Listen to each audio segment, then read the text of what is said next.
Ada pertanyaan yang menanyakan tentang apakah mati itu sakit, apakah mati itu menyakitkan. Mati itu ada yang menyakitkan, ada yang tidak menyakitkan. Jadi, seperti apa sebenarnya mati yang menyakitkan dan tidak menyakitkan? Mati yang menyakitkan. Mati yang menyakitkan ini disebabkan karena jiwa manusia itu masih terpaut atau masih ada keinginan yang berhubungan dengan duniawi, ya.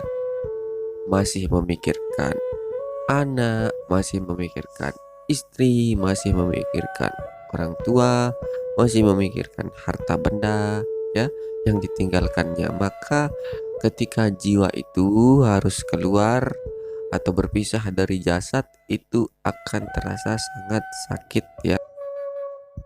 Kenapa dia sangat sakit? Karena jiwa itu dipaksa untuk dicabut, ya, atau dipaksa untuk dipisahkan dari jasad yang sudah mati, ya.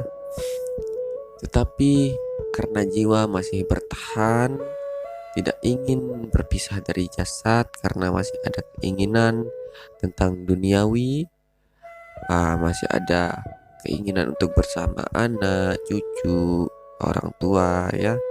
Masih ada keinginan untuk bersama harta bendanya.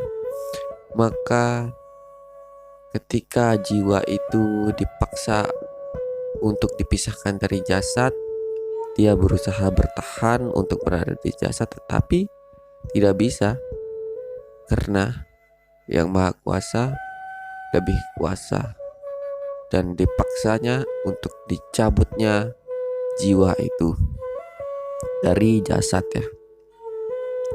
Dan ini akan terasa sangat sakit, ya.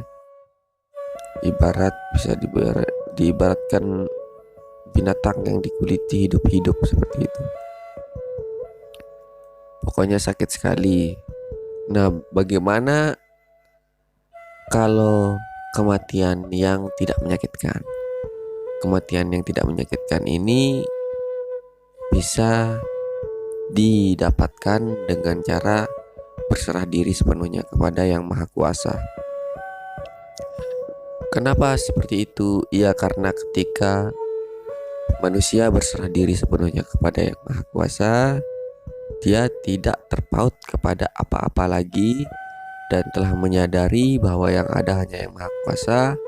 Maka jiwa yang berasal dari Yang Maha Kuasa pula akan ikhlas dan redo keluar sendiri daripada jasad yang sudah mati, ya, tanpa disuruh-suruh, tanpa dipaksa-paksa, tanpa dicabut-cabut.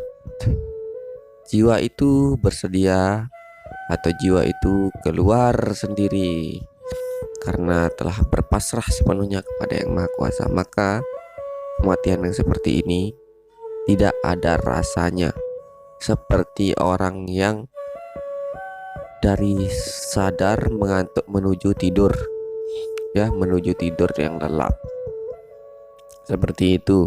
Maka kematian yang seperti ini tidak menyakitkan. Nah, jika ingin mendapatkan kematian yang tidak menyakitkan, maka berjalanlah untuk berserah diri sepenuhnya kepada Yang Maha Kuasa, sehingga pada akhirnya seperti air yang di samudra yang diambil setetes kemudian dikembalikan ke samudra, hilanglah air yang setetes tadi di dalam samudra yang besar, dan yang terlihat hanya samudra yang besar saja, ya, hingga akhirnya hanya ada Yang Maha Kuasa. Seperti itu.